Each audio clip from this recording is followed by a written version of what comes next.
In May of this year, a cyber attack was launched which has held captive files of tens of thousands of machines across over 150 countries. This attack, nicknamed WannaCry, is just one in a growing trend of ransomware attacks in recent years. Hi, my name is Danny, and I'll be explaining what ransomware is and steps you can take to protect yourself from it. Ransomware is actually just what it sounds like. It holds your computer's data and threatens not to release it until a ransom is paid. Let's think of a ransom scenario that may be more familiar. A bad guy comes and kidnaps a loved one. He then lists off a set of demands and promises to release the loved one if the demands are met. This is the same as ransomware, except it is your personal or business files being held rather than a loved one. Let's look at this more closely. The cyber attacker gains access to your system, and he encrypts your personal data. This renders it completely unusable.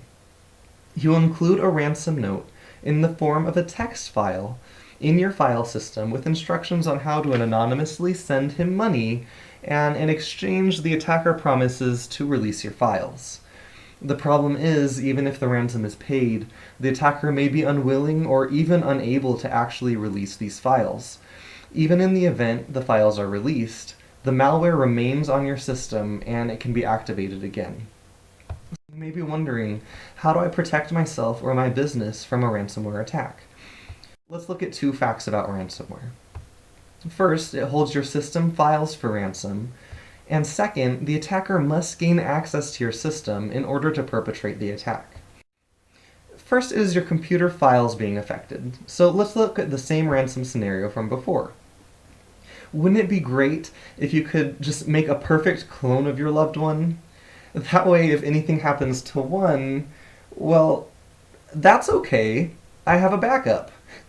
This doesn't work with people, but remember, it's your computer data being held, not a loved one.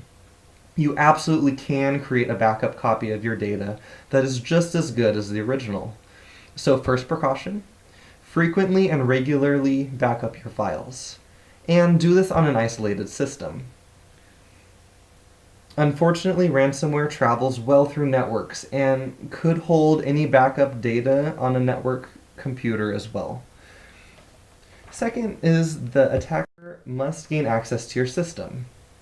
Unfortunately, the only way to be 100% safe from any cyber attack is to completely isolate your system from the internet and any networks. This is unreasonable in today's day and age, but we can follow responsible habits when it comes to our computer security. First, keep your operating system and all your applications up to date. It's much harder for an attacker to be successful if you are running the most updated versions of software available. And second, make sure you're running an antivirus and that you keep that updated as well. And last, educate yourself and your employees about phishing attacks. That's the PH phishing that relates to responding to unsolicited emails. That's it for this introduction of ransomware. Thanks for listening.